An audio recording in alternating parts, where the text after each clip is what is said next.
Hey guys, welcome back to another cozy fireside episode of Snoopshow. Hope you guys have had a lovely new year so far. Today we're going to be talking about something very, very important. Sleep!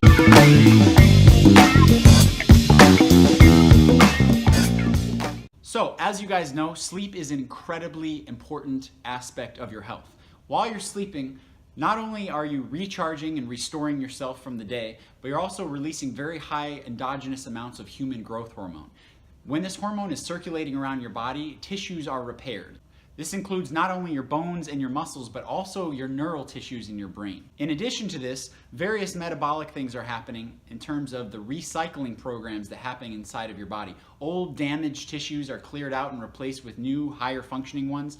And memories are consolidated. This means that all of the information that you gathered throughout your day in your short-term memory is being converted into long-term memory where it can be used later. So today I'm going to give you 10 sleep hacks that you can use to improve your sleep quality over the next year. Number 1, timing. According to researcher Michael Bruce, there are 4 different chronotypes. What a chronotype is an optimal sleep time, or sleep window rather, for your individual genetic makeup. Now, evolutionarily, this makes sense because in a tribal situation where you're out in the jungle and there are potential of invaders or natural disasters or predators, it would make sense to have someone awake most of the time so that the rest of the village could be sleeping but be woken up in the event of danger. Now, I won't get into what exactly the different chronotypes are here today, but what I will do is I'll post a link below to a free quiz where you can find out what your optimal chronotype is and find out the exact time that you should be going to sleep and waking up every day for your optimal health. Number 2, blue light avoidance. Now, I know it's a habit of a lot of people at the end of a long day to come home and wind down with one of your favorite shows or a movie or even just scrolling through some articles on your tablet or smartphone. And that's all good, but what a lot of people don't know is that the type of light emitted from those screens, specifically blue light, can actually have a negative effect on your sleep quality. This is because the type of light produced by these screens is blue spectrum light. Now, what blue spectrum light does is it mimics the same type of light coming from the sun during the day. Normally, during the day, this would be a good thing because it tells your body that it is time to be awake. But at night, your body can't tell the difference between the blue light coming from the screens and the blue light that would be coming from the sun. So what it does is it shuts down melatonin production, which actually makes it harder to fall asleep and actually limits the amount of deep sleep that you can get into. Number 3, food timing. So in addition to avoiding stimulants like caffeine and spicy foods and chocolate too close to bedtime, you want to make sure that you allow at least 3 hours between your last bite of food and when you actually lay down to go to sleep. This is because it takes a lot of energy to digest food, and with all these different metabolic processes happening while you're sleeping, better to let the food digestion take place primarily ahead of time before you go to sleep so it's not competing with the other processes happening during sleep. Number 4, meditation. Now, there's a lot of different meditation techniques out there. They're all for different things. Some of them increase mindfulness. Some of them induce lucid dreaming and out-of-body experience. Some of them are simply just based around gratitude and appreciation of the moment. But when it comes to sleep, I have found no more effective meditative technique than Yoga Nidra.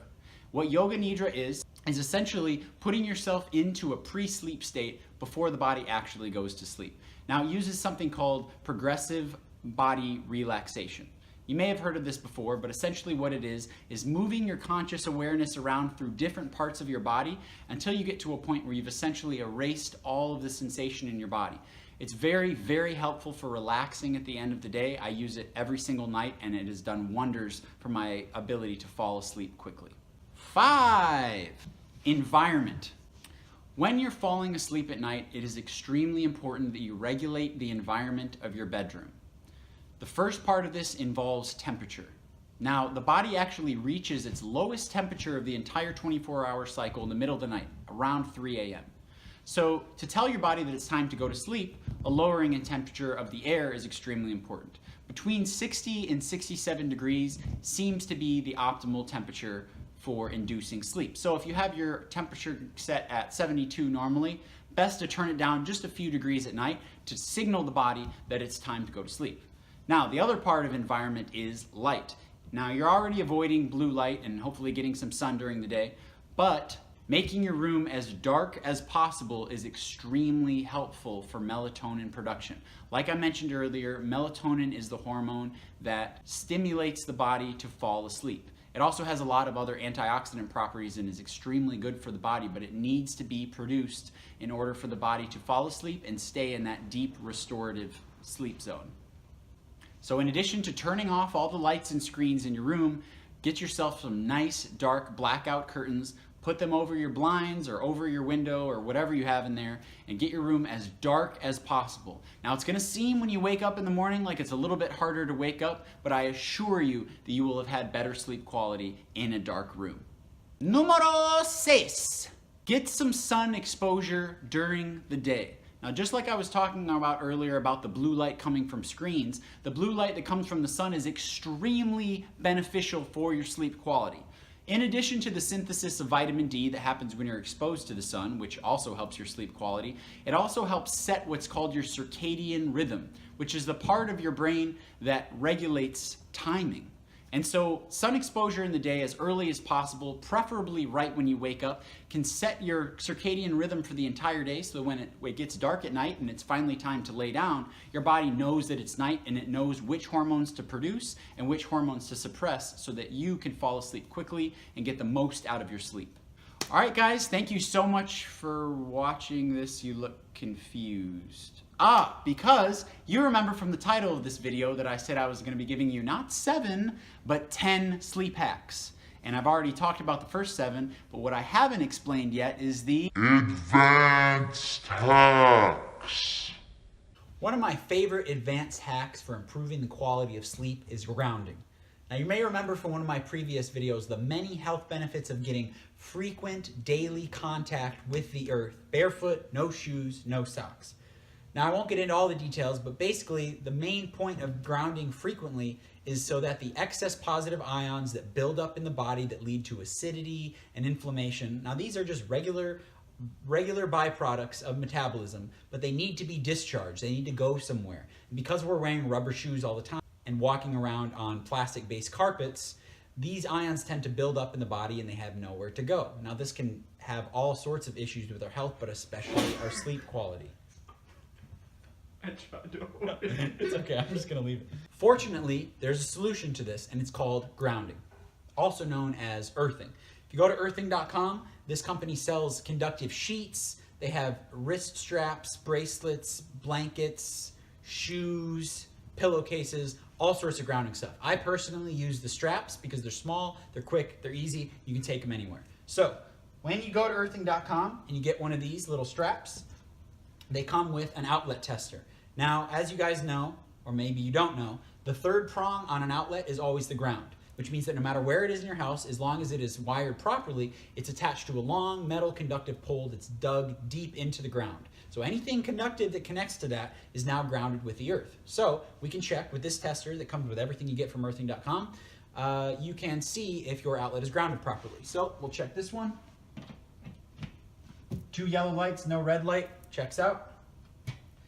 And so what we do is we just take the cord attached to our strap and put it into the third hole of the outlet. So now we know that anything that connects to this is going to be grounded to the earth. So if you look at the strap here, it's got a little metal plate. This is conductive. You can either put it on your ankle or your wrist. I usually alternate between them. Tighten it around, and it seems silly, but it makes a huge, huge difference in your sleep quality. I've noticed specifically I'm sleeping longer throughout the night without waking up, and I'm having way more dreams. Now, this is not a very common sleep hack, but there is anecdotal evidence to suggest that small doses of very high pH water, specifically 11.5 on the pH scale, will actually increase melatonin production. So what I do right before I go to bed each night is I take one tiny glass, and I get about 2 ounces of 11.5 pH water from my Conductive machine.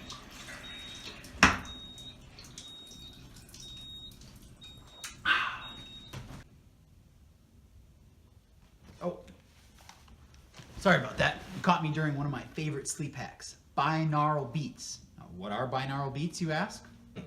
What binaural beats are is a frequency that is created by playing one frequency in one ear and a slightly different frequency in the other ear. Now these are waves, and when these two waves interfere with each other, they create a beat pattern. And the beat pattern is actually mimicking various frequencies that your brain produces during the sleep state.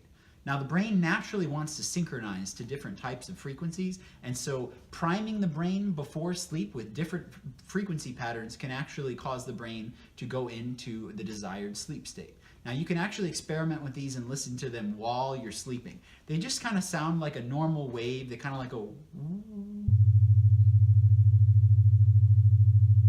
Now my favorite binaural beats that I use are produced by a guy named Jody Hatton. I'll link to his channel below, and he has all different types of binaural beat videos for quick naps, 8-hour sleeps, 90-minute sleep cycles, you name it. Well, there you have it, folks. 10 different ways you can start optimizing your sleep tonight. If you have any other sleep hacks or tips that you've tried that work for you, or questions about it that you'd like to learn more about, that's something maybe I didn't cover in this video, go ahead and post that in the comments section below. Before you go to bed tonight, take your favorite thumb, the same thumb you used to subscribe to this channel, and go ahead and hit that like button for me.